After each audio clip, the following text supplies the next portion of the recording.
Welcome to the Roost Podcast, brought to you by Buckeye Bowhunter. And now, your host, Josh Grunt. Yeah, my buddy was in town from Missouri. Oh, yeah. Did you talk to him? Yeah, he's like, dude, come down anytime. He goes, I got 2 big spare bedrooms. No shit. Yep. So. Looks like we might be going to Missouri or next year, huh? Let's cash in on Kentucky first. Yeah, I know, right?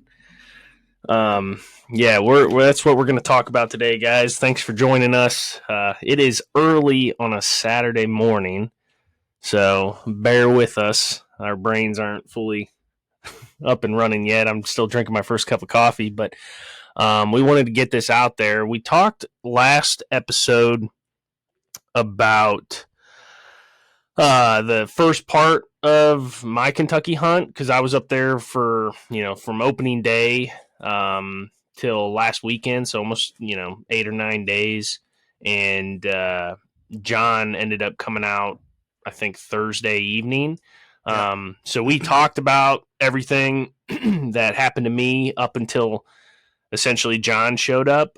So if you're interested in listening to that before you hear part 2 of our Kentucky trip, definitely go back and listen to that, because a lot of that kind of leads up to some of the decisions we ended up making in our later in the week. But yeah, dude, I remember we talked about that, and then I was pumped, dude. I was so pumped for you to get down there, because at that point I took a day off and I went and I had to work on Wednesday, I think it was.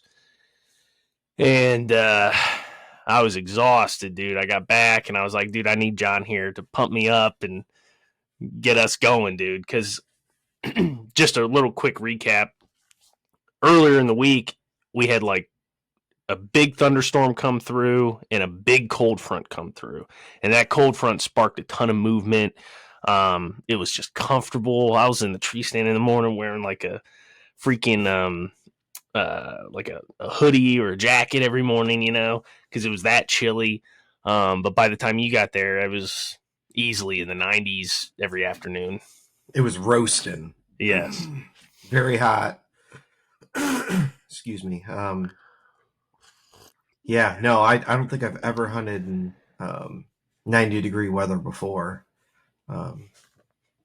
It was a new experience.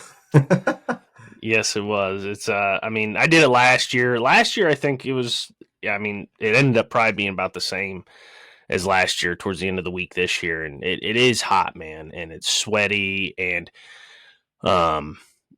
just trying to stay dry hunting all day, unless you have a place like we did to like go back during lunch and kind of like shower or whatever, or change your clothes. Like the biggest thing to me was having like different shirts available to you throughout the day, right? You come back to the truck, change your shirt, dry off a little bit, or, a new pair of socks to switch out, because, my socks would be soaked and it was like bone dry by the end of the week. So it's like, not like we were walking through water. But yeah, just to stay comfortable for every hunt, because dude, by the time like that mobile hunting's tough, man, especially when you're getting our age. Like it doesn't matter how light you're going, and we'll talk about your setup because I'm kind of intrigued about it after hanging out with you for half a week. But it doesn't matter how light your stuff is, dude. By the time I hung a set and I was like hanging and pulling my bow up, dude, I was drenched. Like, anybody who's like trying to do scent prevention in Kentucky or further south early season, good luck, man. Because yeah, it was nasty. It's something that I didn't want to expend any energy or thought on, because it was not going to happen.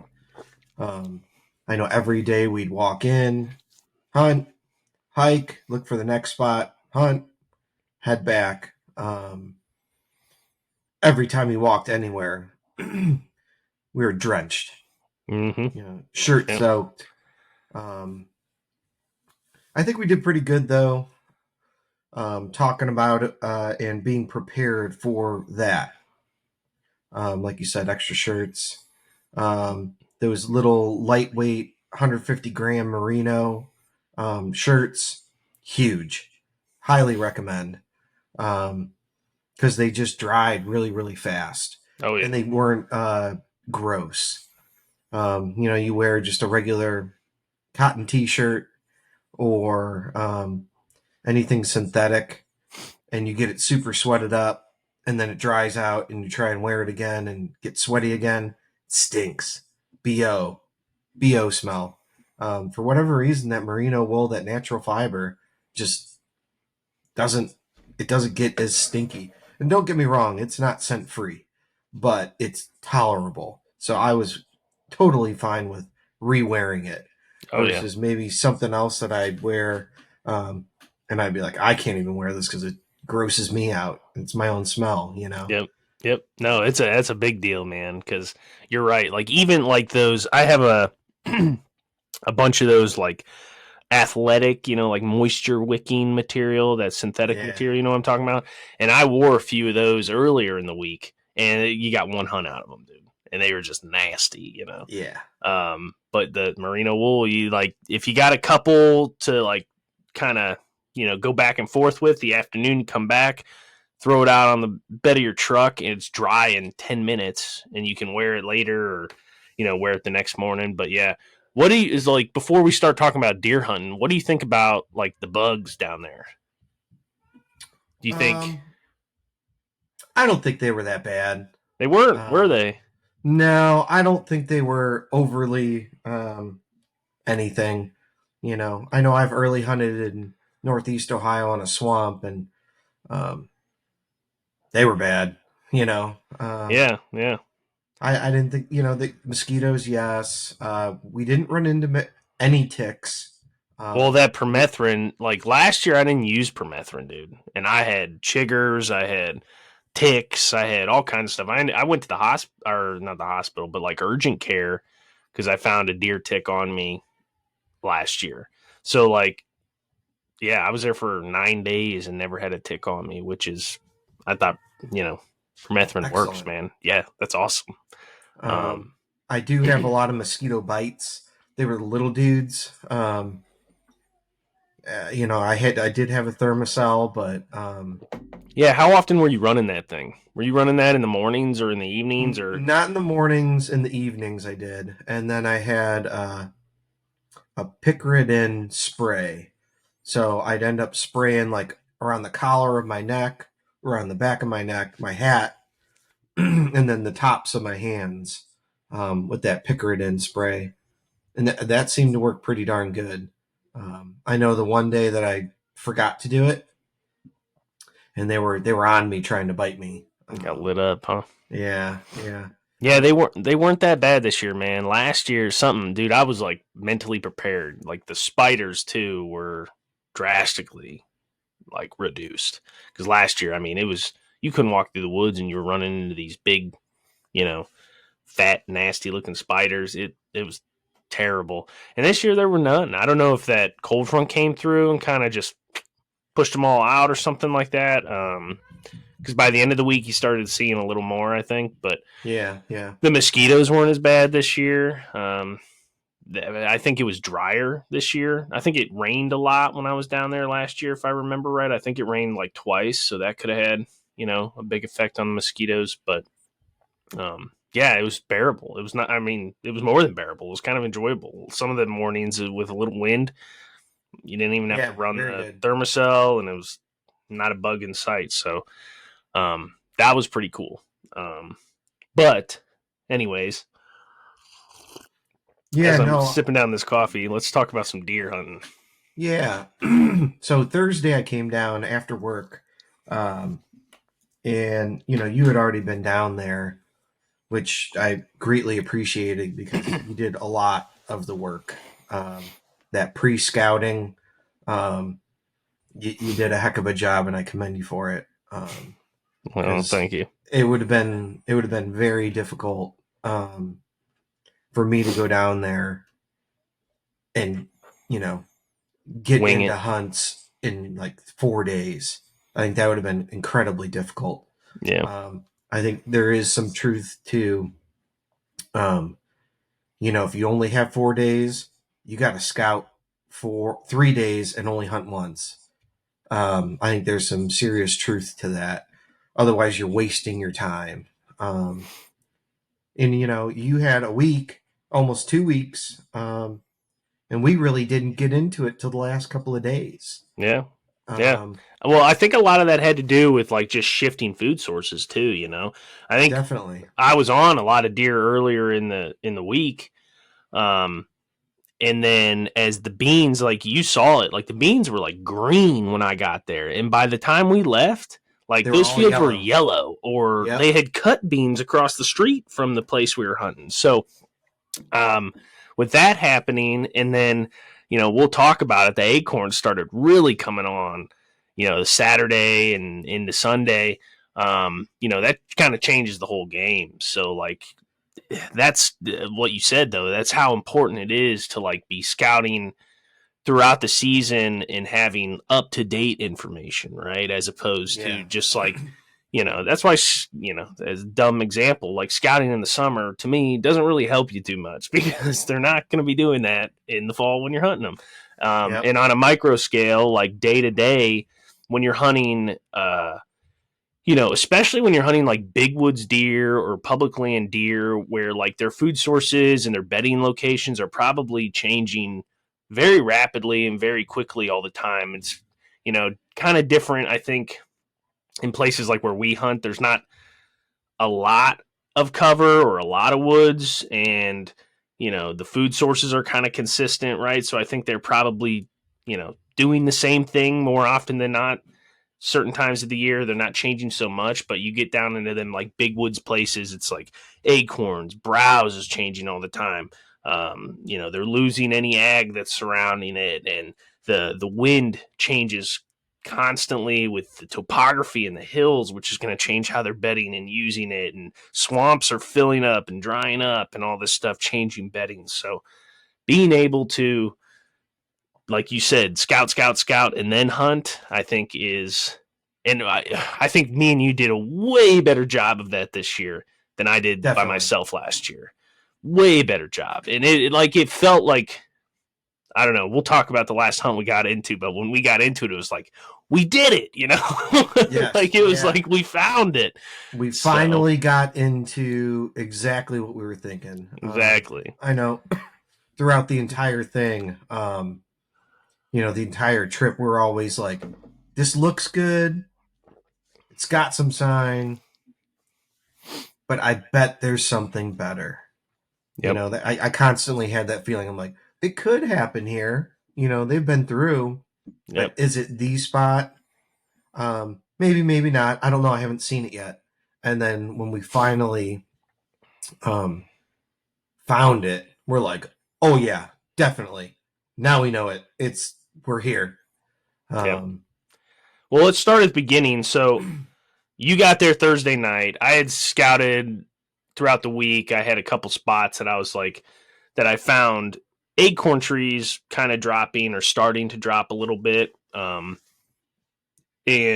the one spot you ended up sitting in was like a bench, or like not a bench, like it was kind of down in the lowlands, and there was like a little ridge or something, I'd call it. Some old scrapes up on top, but there were some white oaks and red oaks that were starting to drop. And you kind of went in there blind for your first morning. Yeah, Thursday I snuck in there and hung.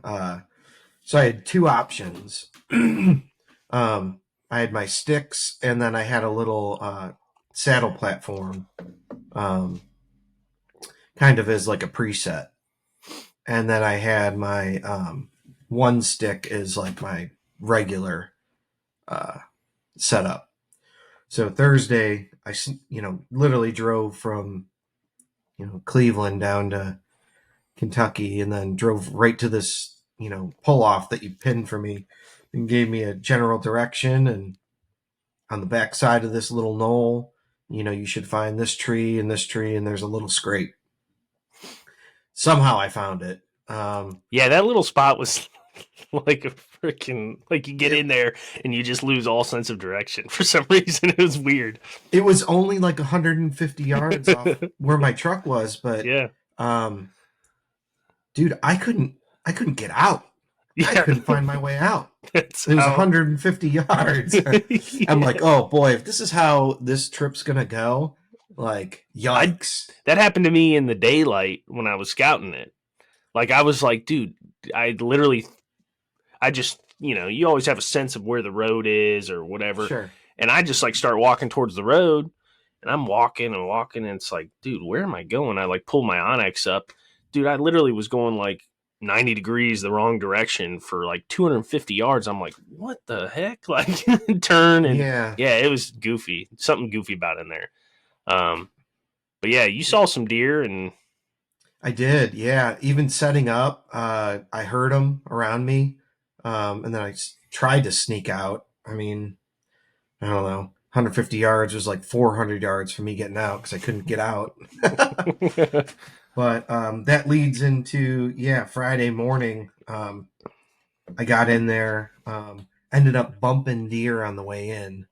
And then when I finally got set, I could hear them kind of scrambling around me.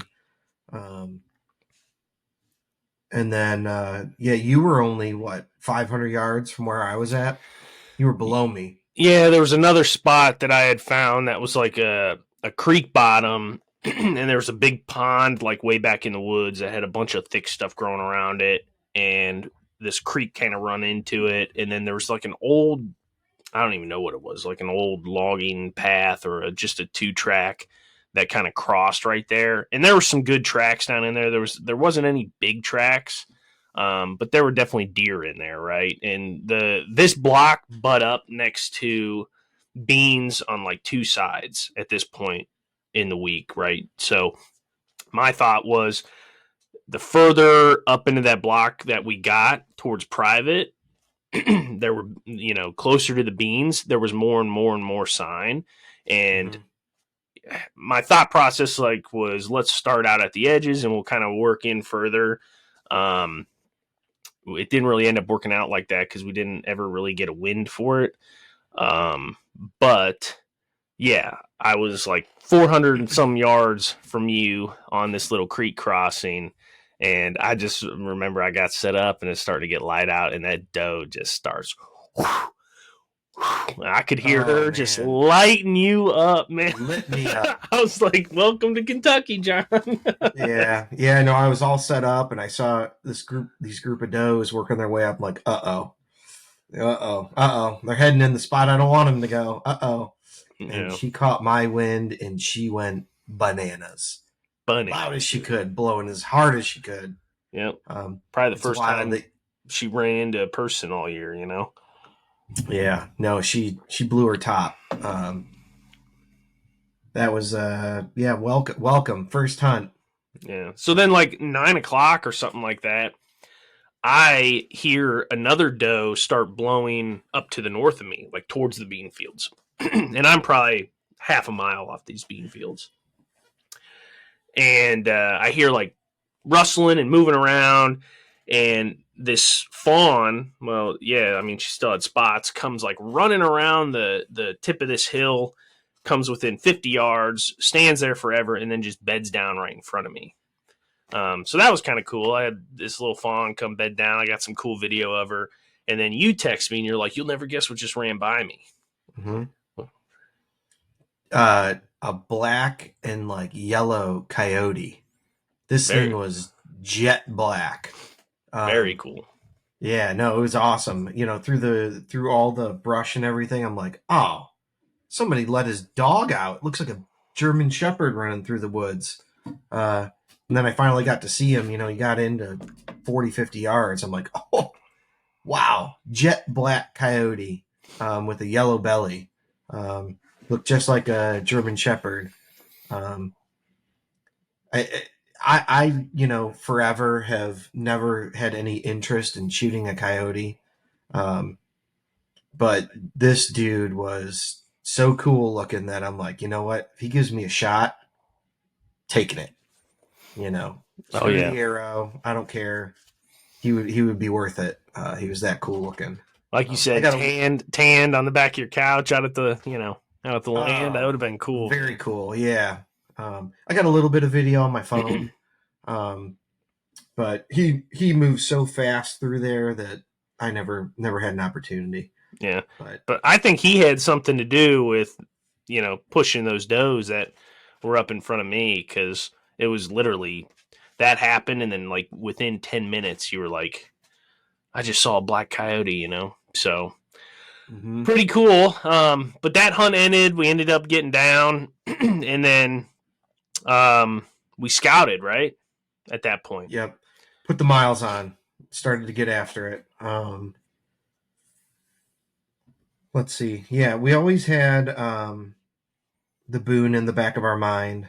I had that one spot I wanted to go and check out. But yeah, let's see. Yeah.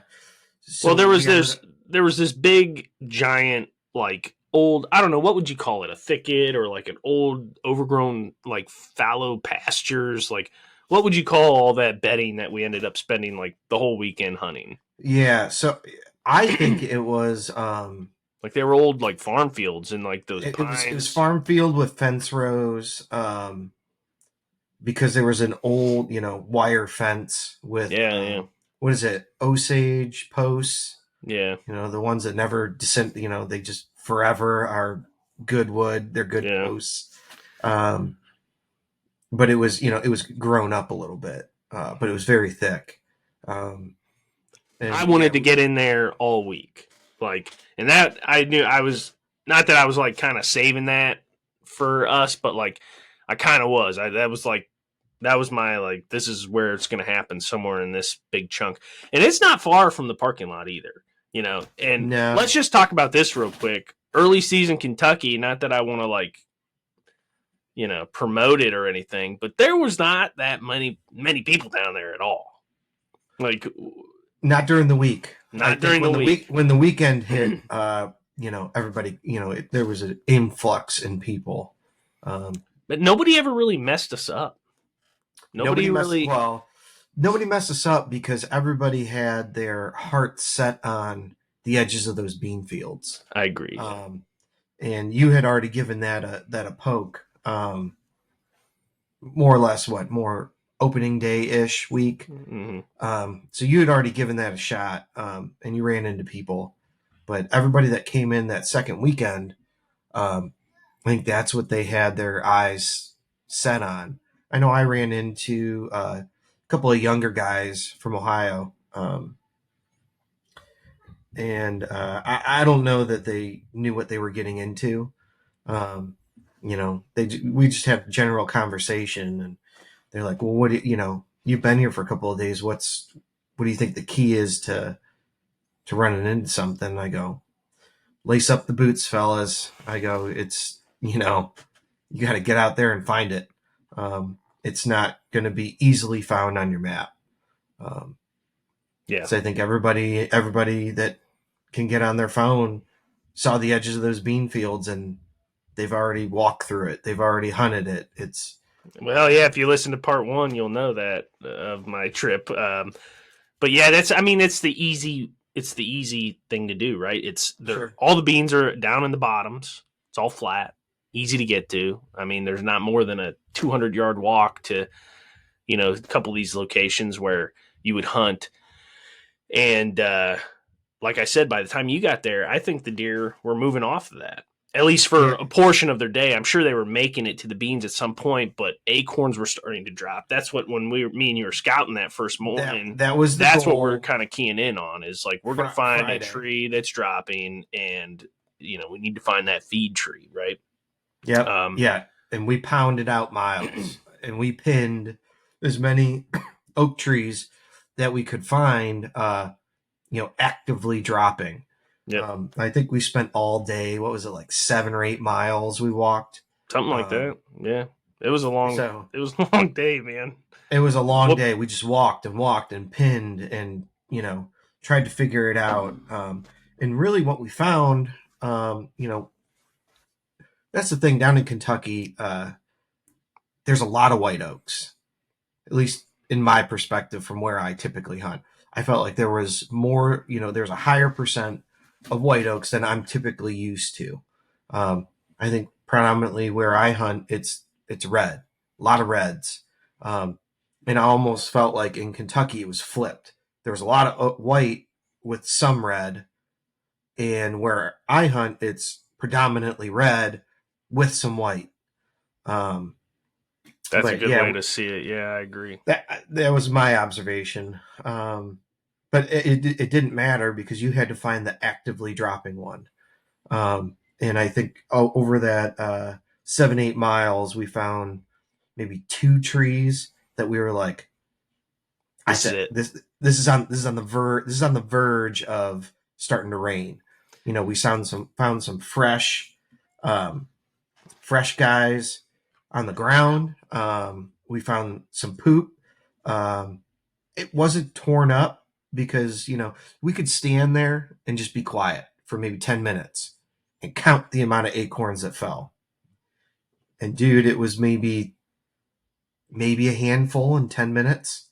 It wasn't falling. It's not a lot hard, but yeah, and like you got to think too, if they're on the beans, you know, midweek, and then these trees just start falling, a lot of deer may not have even found them yet. You know what I mean? So and it may take 1 or 2 deer to walk through and clean them up. Yep. And then they could clean them up in a night, and then so you're looking at the ground and you're like, oh, there's not many here, but like maybe there was earlier. So yeah, it's hard because you're not really looking for like a ton of sign at that point. You're not looking. It's not going to look like a group of pigs came through and rutted up the whole thing, you know. But you are looking for. Our big goal was looking for rubs, right? We wanted to find fresh rubs. We knew some of these bucks were not in velvet at this point. We wanted to find acorns dropping with caps that were, you know, had that notch in it.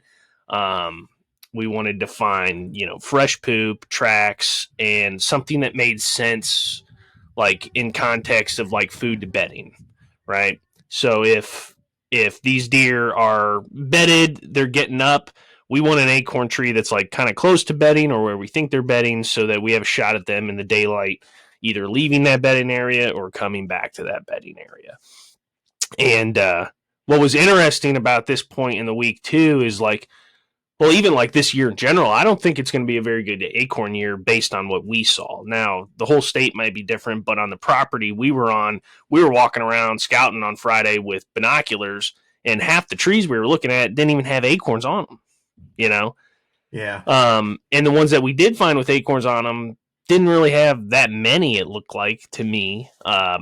But yeah, it was interesting. And like you said, which to me, that ends up being a better time to hunt oaks, right? If every tree in the whole woods is dropping like crazy, like where do you go? Where do you key in on, you know? But if there's only a few trees like we found, and we put on a lot of miles to find 2 trees that were dropping.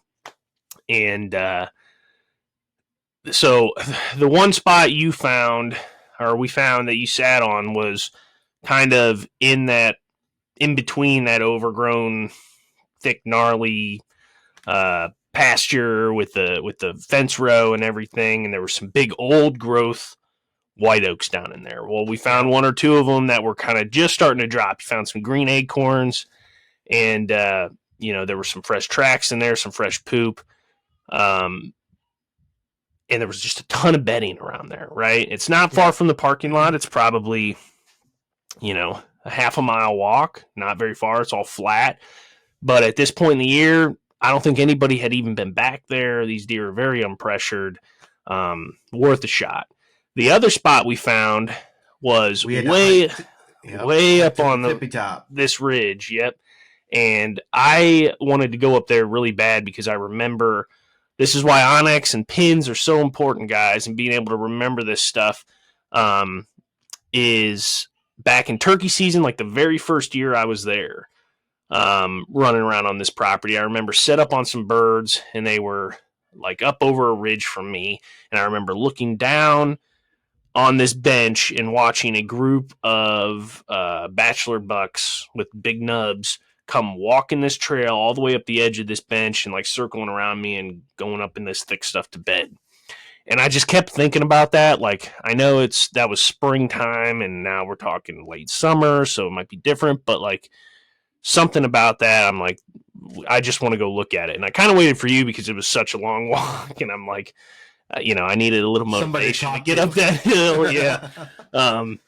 So we go way up there, we start working down, and we find this banging trail, dude. Just looks like it had been there for generations, man. Yeah. Just like right down to the dirt. Trail. Yeah. Fresh tracks on it, and we're following this, and this trail kind of comes right down dead center into a big group of red oaks and white oaks that were just dropping like crazy. Yep. And this is when, you stand quietly. We sat for 5-10 minutes. We just sat on a log and, let time go by. And it was, doosh, doosh, yes, doosh. In a minute, we'd have maybe 5 or 6 acorns fall. I don't know about you think that much for that tree? It was falling, yeah. Was it? It was way more than the white oak that I was willing to sit on. Okay. And there was more acorns on the ground. There was a lot of red oaks. And here's the thing why I feel like I moved is because it was a lot of red oaks, but there were white oaks dropping. And in my opinion or my experience, if you got both on the ground, the deer are going to gravitate and clean up those white oaks, and the red oaks are going to be their second choice. If there's white oaks on the ground, the red oaks aren't going to be as attractive to them. They got a lot more tannins in them. They're more bitter. Then white oaks are supposedly, just a better tasting acorn.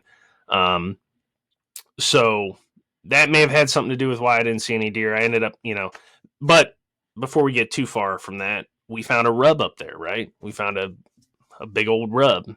Yep. Sitting quietly, listening for acorns. I go, what is that up there? Yeah. And so that binoculars and sure enough was fresh. So that got us really fired up. And I had carried in like a saddle platform and some sticks with me. So we ended up hanging a stand and then kind of changed all our plans and backed out of there and went back to the truck to get ready for the, well, you got like a whole, your kids are funny, dude. Oh, did you hear the herd of wild beasts run by? Yeah. They sound like they're having fun. But yeah, so we were pumped about that. Ended up going down back to the truck and getting set up for an evening hunt, right? Yeah, we wanted to get the evening hunt. What did we? Oh, that was the day we drove out. Was that the day we drove out? No, it was not. What happened next? So I sat on the that white oak. So I went back in the evening. Yeah. Yep. And I didn't. Oh, I did. I saw a set of does. No, that's not what you did. You hunted that in the morning. We went to the swamp that evening. Remember? Oh, yes. Yes. Right. Yeah, that's what happened. I knew we should have taken notes. Yeah, I know, right? I was like, we're going to have trouble remembering all this. But we ended up, going to the swamp, which was another spot I found like earlier that week, close to the parking lot again, which butts up to this really big swamp. And there's this big dry creek bed that runs through it. And there were just like crazy tracks cutting across this stream, this little creek bed.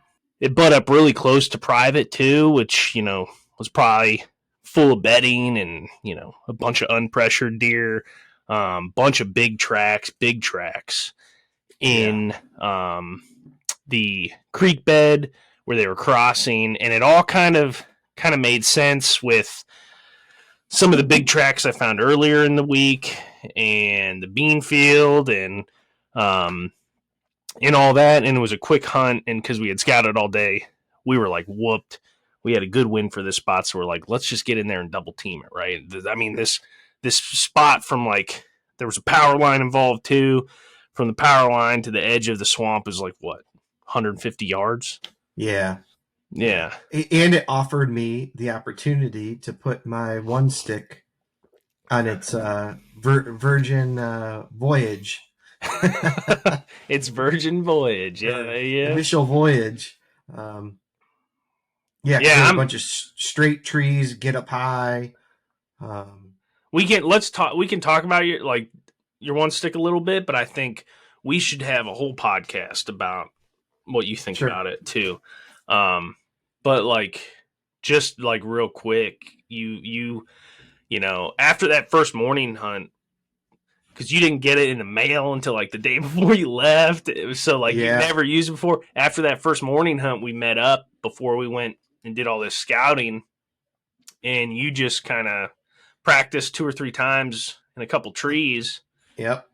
And then you're like, yeah, let's go hunting. And it was like, all right, let's do it. I had to have a little bit of confidence builder, you know? Yeah. And especially a little daylight,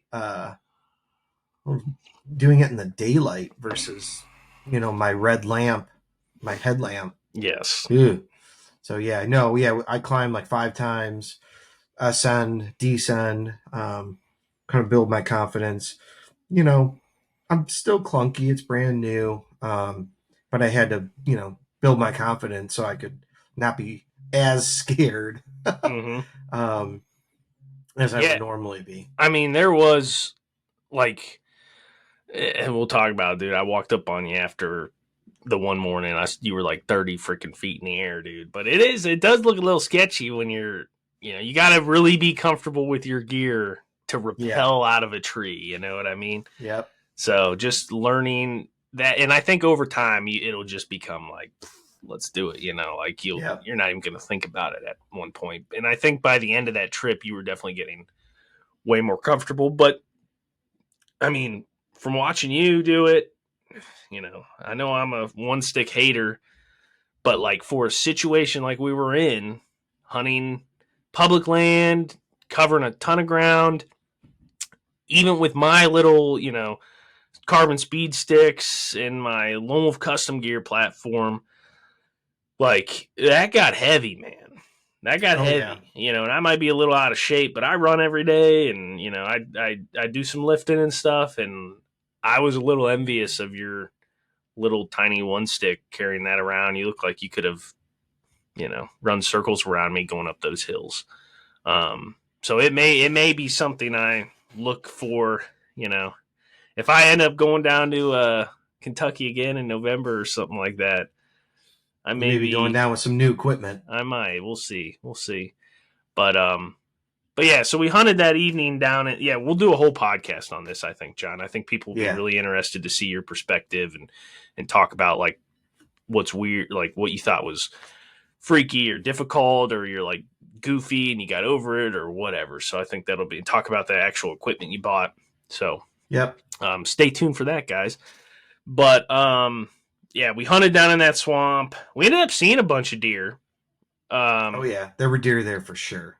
Definitely. They were kind of moving different than we thought they would be, which makes sense the more I think about it, because I think all that movement, all that sign that we were looking at was like bedding to beans, headed straight out to those beans. Yeah. But by the time we're hunting there, all those deer were moving like kind of opposite the way we thought they would do. Maybe there was a big acorn tree that was just raining acorns up in there on private and we didn't know about it or something. But and in all honesty, on private, you know, maybe the guy had a giant feeder up there. He could have just wanted to work their way up towards there. Who knows? Could have easily had that too. I mean, there was like so I did see down in that swamp a big white oak loaded. Did you? Loaded with acorns. But it wasn't dropping. It wasn't dropping yet. It was the squirrels going up and nipping off you know, clusters of acorns and then hurrying up, scurrying down and grabbing the cluster and, you know, stashing them away. Yeah. Well, I mean, like we were right on that transition. We were right on that transition of, you know, full blown acorns starting to fall, and you know, some of them were and some of them weren't. But we were only 100 yards apart, which was kind of fun because like we could see each other, but we couldn't talk, you know. So like every time we saw a deer, it was like over here, you know, and like it was funny. And I just remember you like looking through me at binoculars, like what, and I'm like, put the binoculars up, like over here. But we ended up seeing, like, I saw a buck. I don't really know how big he was because it was like through a bunch of trees and in like some guy's backyard walking across. There was also like a backhoe running all night, so I don't know if that got deer up on their feet up there on the private, but a couple other deer, and then had a couple does come by at like 50, 60 yards, no shot. You saw a couple does. We ended up seeing like 7 or 8 deer in total down in there. I think it was successful, but yeah, it was a good hunt. But like most hunts that I've had down there, you got a good wind all day, but as soon as those day winds stop and your thermals take over, our wind just switched and was started blowing right up into where we didn't want it to go.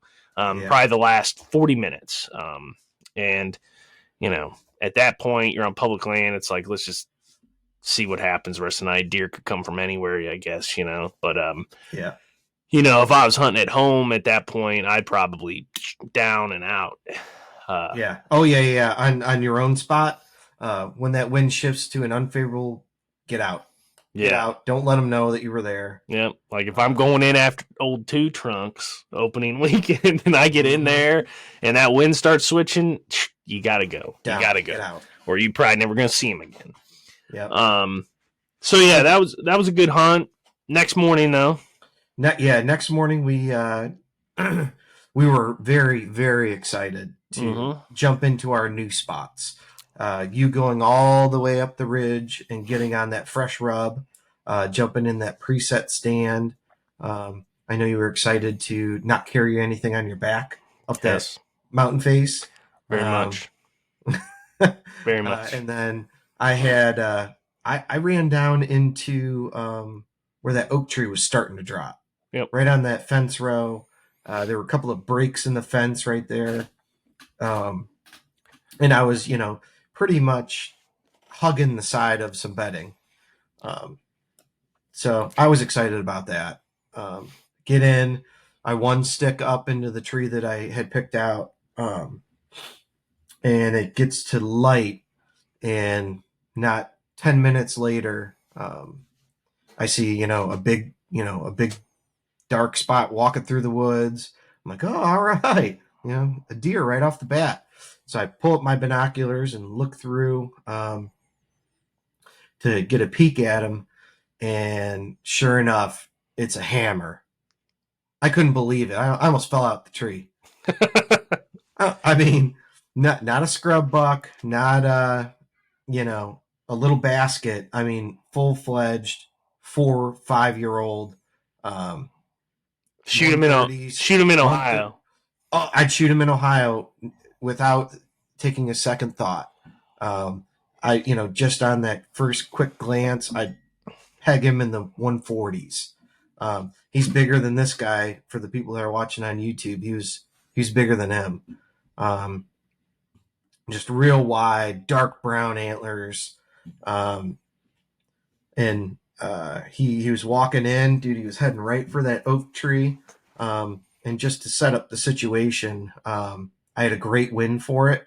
So he was walking into a crosswind, almost unfavorable to him.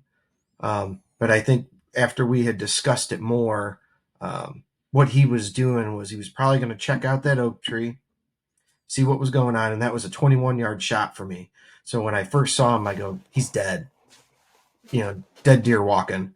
But I think the overall, and maybe we'll cover this more in depth at the end. A big takeaway is our access getting into the spot for where we think we're going to have an encounter.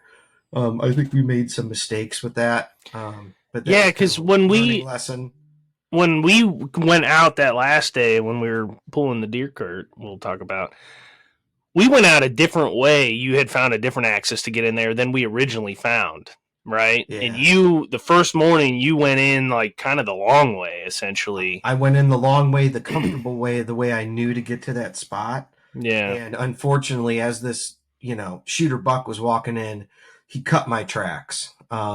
He hit my tracks and hit the brakes. And he stood as tall as he could, got his head way up high, ears up, ears forward, looking down that fence row. Because he could smell my feet. And he ended up stopping, backing up, and turning around and going back the way he came. You got stinky feet, John. Yeah, dude, it's God. It's wild to me that it was so dry and so, not humid, that he hit the brakes on me like that. I mean, how long ago did you walk through there? Less than an hour, probably? About an hour. Yeah, I walked through. I was set up by 6 a.m, and he was there, at 7:10, 7:15. Yeah, maybe if it was maybe if he came through another hour later, maybe he would have had a different reaction or something like that. Maybe, yeah. Yeah, but it was so close. I mean, he hit the brakes. He was coming into them acorns though. Dude, dead deer walking. John, you would have been a hero if you killed that deer that first morning. I didn't see nothing all day, man. I didn't see nothing all morning, except squirrels. And I was like, dang, like that was probably our shot. You know what I mean? Probably our shot, but I was encouraged, proof of life, right? We don't have cameras down here. We don't have anything. We're down on the public land and we're doing the best that we can. But to have we would have been happy with 100-inch, Oh yeah. 8. Oh yeah. But to have something that caliber walk through and me actually have potentially an opportunity, he stopped at 50 yards. 20 more yards. Close. That's close. 20 more yards and he's there, Yeah. I'm ready to let that arrow fly. Oh, man. So exciting. God, that would have been wild. Dude, my heart was pumping. Yeah. I bet. But yeah, no, and then I didn't see anything the rest of that morning. It was a one and done, but it was interesting in that, he was walking with the wind coming across his face. So I had a great wind. He never smelled me. There's no way. It was getting to that point where the thermals were starting to rise.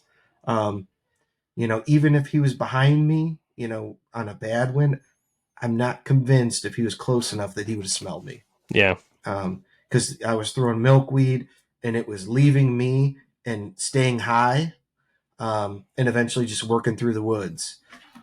It wasn't, falling down to ground level. But, after I explained the story to you and we kind of analyzed it a little bit, I think this is one of the first times that I've actually seen a J-hook in person. And I think that's what we thought this, older buck was doing. I think he wanted to get into that bedding area, but he wasn't gonna walk straight into it, right? And that's the classic J-hook. He goes with the wind, not necessarily in his favor, but he's trying to get downwind of that bedding and then hook up and in and work himself in. Yeah, they want to figure out what's up in there before they go walking in to bed up for the day. They want to feel safe, and I'm sure that acorn tree dropping, kind of enticed him to kind of take that route. But I would assume that's what he was doing. It just makes a ton of sense to me. At 7:10 in the morning, like most bucks would be bedded, I think, by that point with the heat and everything. And yep. So he was definitely going to bed down somewhere. He wasn't going to bed down a half mile away from where he was. Like he was going to be bedding pretty close, I would think. Yep. So, but that was cool. So then we had a big conundrum, right? A big thing to start thinking about because John has this spot that we found during turkey season down on the Boone that he's been talking about for 4 months. And that's all I've been thinking about for 4 months. Yes, found that big shed up on this ridge. There was oaks on this bench, and we wanted to get in there for at least one evening. But he just saw a hammer. I just ran into the deer that we wanted to shoot. Yeah. So do you leave? Do you leave or do you and go try this spot that you've wanted to try for a long time, or do you cancel plans and let's switch it up? We're going after this deer, We ended up just, by the time we got out of the stand, it was like, what, 10:30, 11 o'clock? Yeah, we had all day. Yeah, we're like, let's just run down to the Boone. We'll check it out. We'll see if we can even park where we want to park. And if we can't, that'll make up our mind for us, and we'll come back here and we'll hunt this buck. If we can park there, maybe we just run in real quick and see what the sign looks like, see if those oaks are even dropping. Maybe there's some big rubs. If we don't find anything, we can probably get out in time to get back down here and hunt those acorns and around that bedding again. Yeah, we ended up finding like this badass little barbecue restaurant on the way too, which was like delicious. Couldn't drive by. We're like, we gotta stop. We had sandwiches packed and everything in our coolers. We were gonna eat when we got there, and we drove by that, and I'm just like, called John. I'm like, dude, we should turn around. Do you see that? So we did. We got lunch, and then I think that partly because this walk in the Boone, it was like a 2-mile walk. Oh, and I think a hike. We had some full bellies, so that probably helped make our decision a little easier. Yeah, we could scope out the access too, so we cruised down there, and we weren't convinced with all the rules and regulations that we could park there. We tried to call the ranger's office and the forestry office, and of course it was Saturday, so nobody was available to answer our phone calls. Yep. And versus risking it and getting in trouble, we're like, how could I honestly hunt 50 minutes away from a spot where I just saw, a wall hanger? Yeah. It's just, it made no sense. It would have been ignorant of us to do that. So, the more we thought about it, we're like, we just got to go back. Yeah, but hey, we still gained some good knowledge. We found an access road. We didn't quite know the rules. That's something that we could follow up on. And, having our back pocket is, constantly learning and getting better at this. But we ended up turning around and heading back. We had to chase this guy down. Yeah, had to. Or at least try to, yeah. Yeah. Because I remember you saying, like, dude, if I go home and I tell my work buddy about this and I just left, he's gonna be like, "Are you out of your mind?" Yeah. I said, then we have to go back. Like, you just answered our question. So, we went back and you hunted the same tree. I ended up going in kind of a different part, like to the, what would it be, to the south of you. My idea was like maybe he, exits, because there was just bedding all up through that whole drainage. Like, this is a 250, 300 acre drainage, and it's just full of all this, thick, gnarly growth and bedding and topography and all this stuff. So I thought, like, maybe the way you said he went, maybe he bedded up in here somewhere, and he's going to try to sneak out on this side of the bedding in the evening because he ran into you. You wanted to go back to that same tree. You felt like you didn't really bump him that bad. Maybe he wants them acorns. So we did that. I ended up seeing a small buck, and I ended up seeing like 3 bucks. I saw a button buck, like a little 4-corn, and then another like 6-pointer. And I'll tell you, dude, by that point, I was contemplating shooting that 6-pointer, dude. I was, but I didn't. You saw some deer too.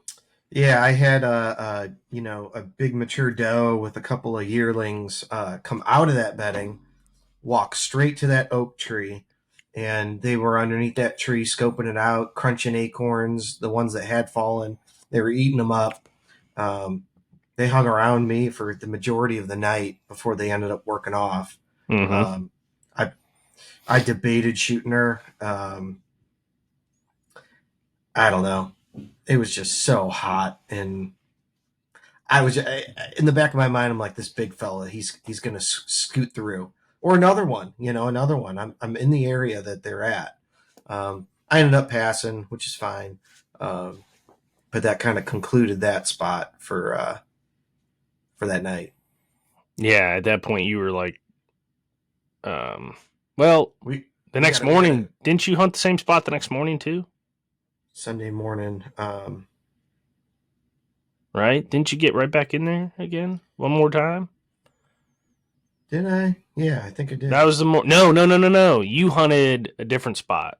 Remember, you hunted the 30-foot high. That was the morning I killed. That's right. So that concludes Saturday night. Sunday night, we ended up going on all the way around on the backside of that bedding. Mm-hmm. And our thought process was, if this bigger buck had moved deeper up into the drainage, the next morning he's not going to take the same route that he did the morning prior. Yeah. Maybe he wants to go in that bedding area. We're going to get on the other side of it and try and catch him, because the wind had stayed relatively the same. Mm-hmm. He wanted to be in there, but maybe if we can go all the way around, get on the other side of that bedding and catch him trying to J-hook in the opposite side. That was kind of our thought process. And that's where we went. And that's where I kind of walked in blind. In the dark. In the dark, and I one-sticked, and I just kept one-sticking up this tree thing. I'm like, I might be out of rope, you know? Dude, you were high, man. When I come walking over to find you, I was just like, I was looking 10 feet lower at all the trees, and then I like catch you, and I'm like, holy, touching the freaking treetops, man. Yeah, man. I was up. That was cool. Touching the sky, man. I was up there. That was cool. But yeah, so you kind of sat at this like kind of downwind corner, back corner of this bedding area. And I followed this creek bed up, and there was like this big chunk of like mature woods between these two bedding areas. And I followed this creek bed up and kind of got off this far corner of another chunk of bedding. I was a little far off it. There's a big field back behind me, and there were some acorns dropping in there, but I don't really remember seeing a lot. Do you? Like, I found some. No, not really. Like a week earlier, down in there, but I mean, we really didn't end up looking. I just kind of went in there blind in the dark, hung, and dude, I was so tired at this point. I like put my back harness on in my saddle, and then took my extra shirt and like wrapped my carabiner that was like holding my bridge to my tether in this shirt. And then, dude, I passed out, man, in the dark. I was so exhausted. I like fell asleep, wake up, it's like light out. And like within 10 minutes of waking up, I turn around, look behind me, and here comes a group of does, a doe and like, two other, like a year and a half, and then like a yearling. And this big doe's leading the bunch. And we had been talking all week, like, should we shoot a doe? When should we shoot a doe? And my thought was, we were pretty far in there, but my thought was like, I don't want to shoot a doe in the evening, because then I'm going to be exhausted trying to get this deer out all night, and I'm probably going to skip a morning hunt. I don't want to shoot a doe, like, someplace where I think we have a really good chance of killing a buck. But it was like 8 o'clock on Sunday morning, and we had like burned this spot out, dude. We had been hunting there for 2.5 days. And I'm like, let's just let her fly. All on video. Ended up working out really good. Mm-hmm. Made a really good shot on her. She took off running, and that's when I got down and I started snaking my way back through that creek bottom. Found John, and I was like, Jesus Christ, like, come on down, buddy. And went and got the deer cart and lugged that through the woods. And John, he's a beast, man. He ended up pretty much wheeling that deer out the entire time. Gutted her, and she went 150 yards, something like that. 200 yards. I mean, you put a killer shot on her. Very impressed. I'd feel really good about you shooting the rest of the year. Quartering away, got it right behind her front shoulder, and came out perfectly. And came out the front of her chest. Heck of a shot. Yeah, just a little to the left, but she. I had those. That was the first time I shot a deer with those severed broadheads. She bled good, man. Like, we could follow her blood trail like at a good pace the whole time. Yep. But man, that was the one thing too, though. I'm not really used to killing deer when it's like 90 degrees out, 80 degrees out, dude. It was kind of gross, to be honest. Kind of gross. Yeah. Like the flies when we found her. So she probably lay dead for an hour and a half by the time we found her. Yeah.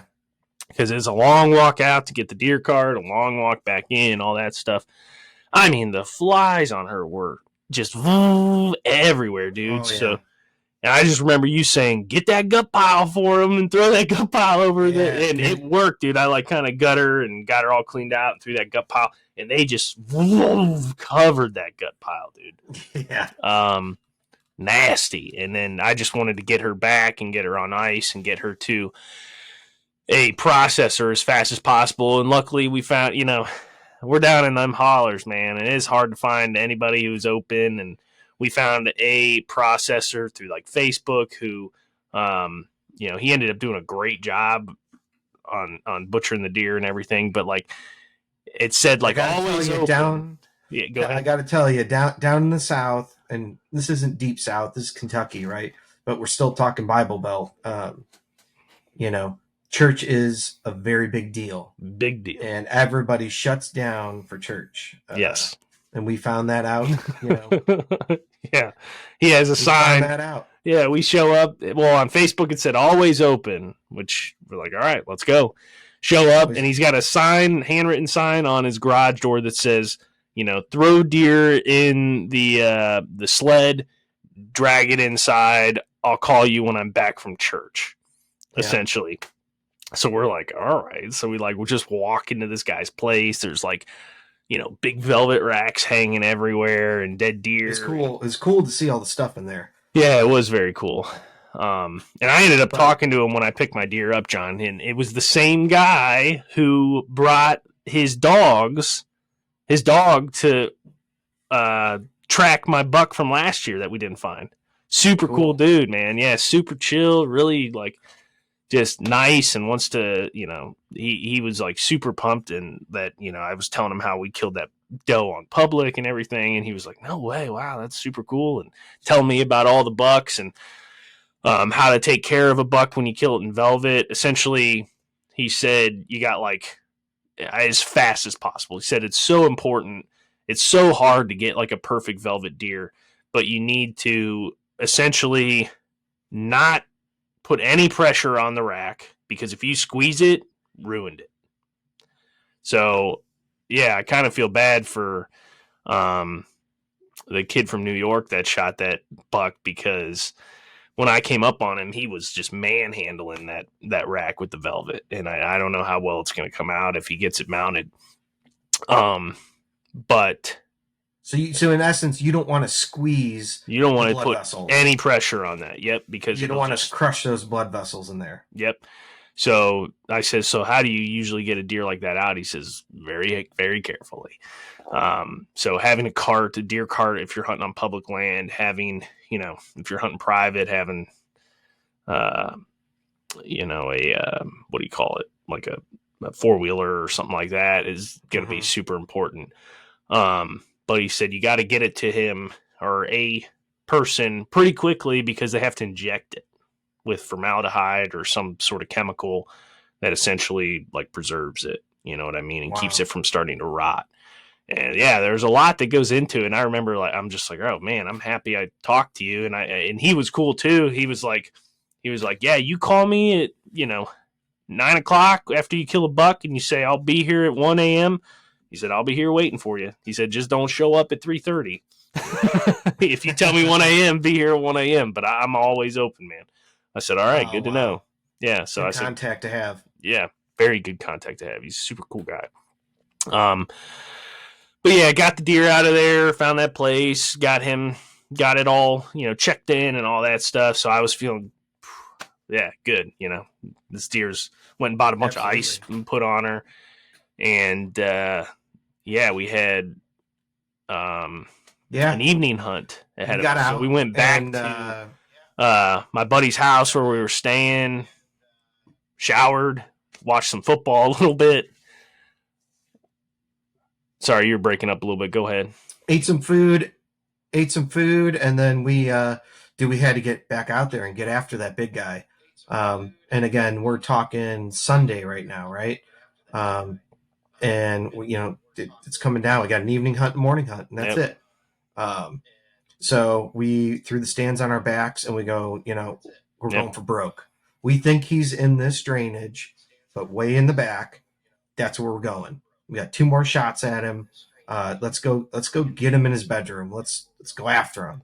And that's what we did. We went all the way up the mountain. We jumped down a bench and walked the bench around. And lessons learned. Probably should have done that in the first place, because as soon as we jumped down that bench, we hit a trail. We're like, wow, good trail. Okay. Keep walking back. Oh, acorns. All right. Oh, poop. Look at, wow. Big. Rubs. Look at fresh rubs. Somebody just hit this, maybe the day before. Keep going. We're like, all right, we'll keep going. Holy smokes. Big trees. Acorns falling every minute. Every 5 seconds, dude. It was crazy. And then, we keep walking. Look at that bed. Whoa. Big bed.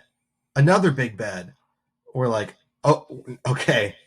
Now the excitement's starting to rise and rise. We're like, we are in it. We're in it. We're on a bench above this bowl where it's super thick and nasty in the bottom. We're on 2 huge trees that are just raining. All the leaves on the ground, it looked like there were, 3 or 4 dogs in there running around playing. All leaves are kicked up. Big piles of poop, fresh beds. We're like, this is it, right? Yep. I mean, a rub right behind us. This is where we're sitting. We're not going any farther. This is it. This is what we've been looking for the entire trip. But we're on the side of a mountain face and we're on a bench, and the bench is 35, 40 yards wide, and then it gradually falls off onto another bench. Yep. And then there's a bench above. So I think our game plan was to cover this feed tree. Yep. The bench below us was where that big transition line was, where that thick, gnarly growth coming up that drainage stopped and it turned into big old growth forest. And then you got that giant oak tree just raining acorns right off the edge of this bedding / transition. And kind of after the fact, when I was looking at the maps, there's a couple little humps that kind of go out into that thick stuff. And from the deer we saw, I almost think there were deer bedded on those humps, just 100 yards from those acorns, waiting to get up and go feed them. But yeah, we wanted to split up. You take this drip edge of that tree, and I'll take this drip edge of that tree, and we tried to get the wind in our favor. So hopefully, any buck that kind of came into this tree, was going to be within bow shot of one of us. I think when we set up, John, my first thought was these deer are bedded up high and they're going to come down to us, or they're going to kind of come from another part of this bench. They're bedded down. I don't know why, but my thought was I didn't really think they were going to come from below us. But we were set up for 15 minutes. Oh yeah. Yeah. I mean, we were up, and here they came. Yeah. Literally come right up out of that bottom. And, I'm sitting there, and the first buck that came up was a little 6-pointer. And the only buck that we actually saw was this little 6-pointer, and he starts feeding. And this is a lesson for you guys, that when you're mobile hunting, how important it is not to backtrack, right? You gotta be decisive about the decisions you're making and what tree you're picking, because I did not do that this time. When I got in there, me and John were both tired at this point. So making decisions when you're tired, you're always second guessing yourself. You're going to be second guessing yourself. So we stood under this tree for ages trying to figure out which trees to pick and blah, blah, blah, blah, blah. So I ended up walking down the hill, and there was a tree that I wanted to hunt, and I kind of get down in there, and then I'm underneath the tree, and I'm looking at it, had some poison ivy on it. It was kind of at a weird angle, so I'm like, maybe I should go back up to this other tree. So when I did that, I'm leaving my scent all over the place. And when that little buck come walking up to go feed on those acorns, well, of course he comes just the way I didn't want him to, and comes right to the base of that tree that I was initially going to pick, smells me, gets a little iffy, turns around, and goes back into that bedding. But when he was up in there kind of sniffing around, eating acorns, there were more deer down in that thicket. I could hear him moving around. I could hear him above you, all thrashing around down there. Dude, and there was one deer that was in there that just, to me, I don't know, I swear, man, it was that big buck or a big buck, because that's what they do. If he's still in some sort of bachelor group, or they're still kind of hanging out with each other, which at that point in the year you'll see that. That little buck, that little 1.5-year-old buck, he's going to get excited and come running up that hill, and that big boy's going to just stand in that thicket and watch him for a while to see if it's safe, right?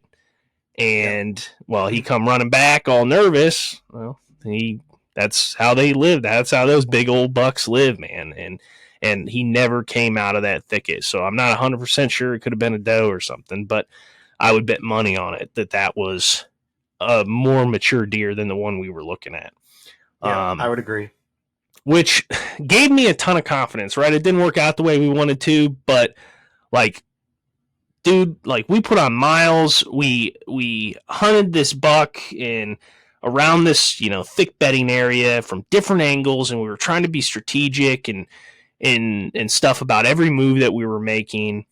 And we kind of, both were in 100% agreement. Like, when we came up with this plan, we were both like, dude, that's it. That makes sense. Let's do it.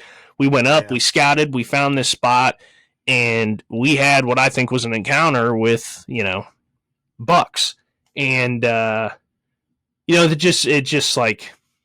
it just gave me a lot of confidence. Like, oh, we made the right decision. We were in it. So many times you make these strategic decisions and you're trying to do things in the deer woods and blah, blah, blah, blah, blah. And it doesn't work out the way you think. Honestly, the times that the deer do exactly what you think they're going to do, I could probably count on both hands in my entire life. It never works out that way. And the fact that we kind of called it, it was like, heck yeah, dude, that makes you feel good. And if there's one thing that hunting public land does to you, it humbles you, man. And the fact that we, worked our tails off all week, brought home some deer meat and saw a big buck. You saw that big shooter, and then we worked that area for the whole week and ended up, getting on some more deer. I think says a lot about, how, I don't know. What we're growing into is exactly. Hunters, Yeah, exactly. Taking this trip 5 years ago for me, I think I would have failed miserably. But, where I'm at right now, I think we took a huge leap in what our capabilities are. And, we were close. We were close.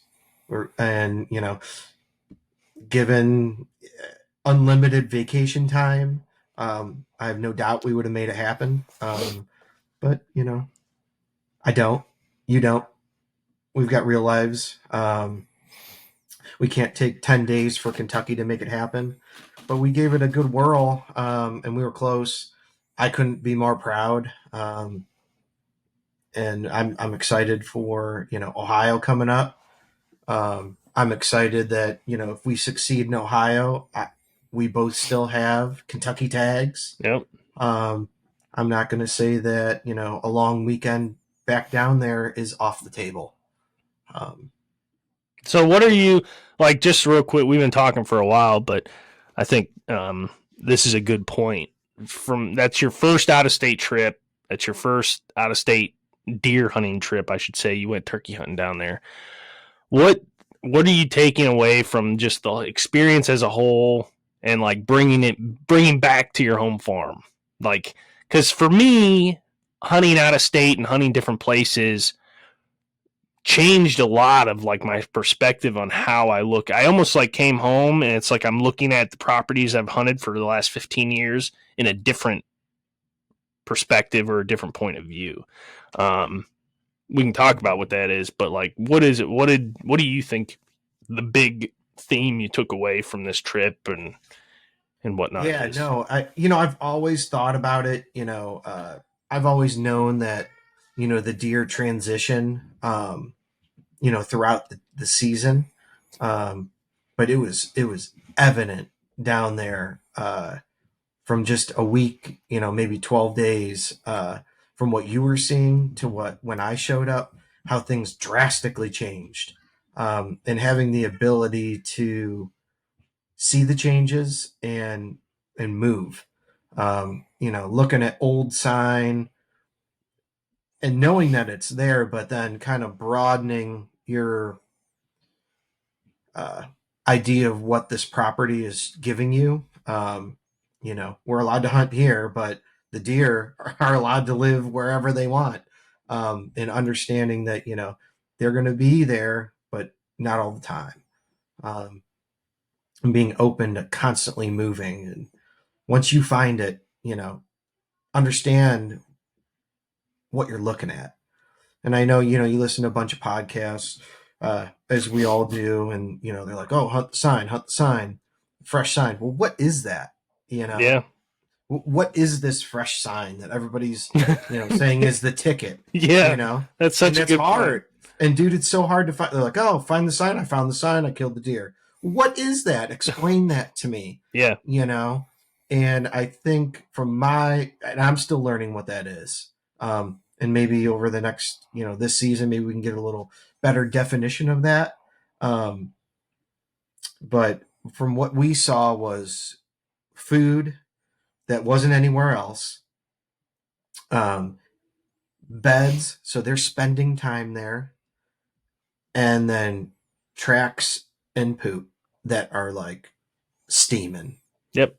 It's just, to me, it's like being perceptive and paying attention, right? Because what happens when you're hunting these properties? You're hunting the land up there. You've been there for 15 years. You know where you're going. Every decision you're making is based on shit that happened last year or years past. And you get there and you see a rub, and all it does is just like confirmation bias. Like, oh, there's a rub there. This is the spot, and you just fall into that trap every time. Where when you go to a place like, public land in Kentucky or wherever, you have to like really pay attention. Or like when you're setting up, you have this feeling of like just you're not confident with where you're at, which is really sucks if you only have 4 days and half the hunts you hunt, you're just like, I don't feel like I'm in it. Which I've done that, but I think that's the biggest thing I've taken away. I think you're absolutely right, dude, about the sign. I listen to so many podcasts and that's literally what they say is, oh, I found, good sign. And you're just, what is that? What are you talking about? Like, explain to me, because it is something that I think a lot of like big time successful hunters take for granted, that like us, normal people, like, what is fresh sign? Like, what are you actually looking for? How do you know if this is the rub you want to hunt over? Like, how do you know that?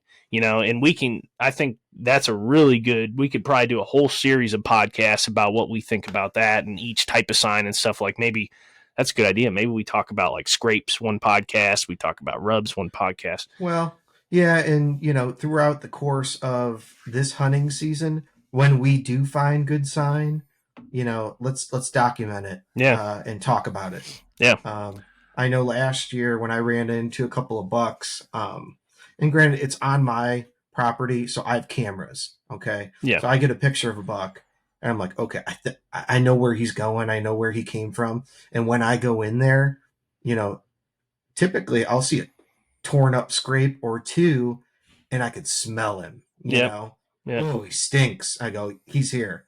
Yep. And sure enough, I hang, and a couple hours later he shows up. Yeah. And that's private property. But if you can walk and walk and walk and you run in during the rut and it's torn up and it stinks and there's poop and there's food.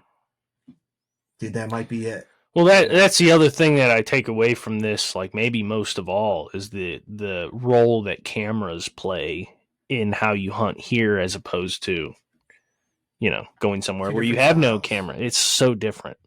Like, whether it's good or bad, we can talk about that another time. But yeah, I think it was a successful trip. I had a ton of fun, man, and I hope you did too. I'm really happy, I know you're a busy, man. I'm really happy you got a chance to come down and, spend 4 days, beating them hills and see some deer. I'm happy we saw some deer. I feel like we saw a lot of deer for like public land, I feel like it was pretty productive. But yeah, I'm excited. Like you said, man, depending on how Ohio goes, we may be back down there at some point and going after that big old heavy tine chocolate 8-pointer.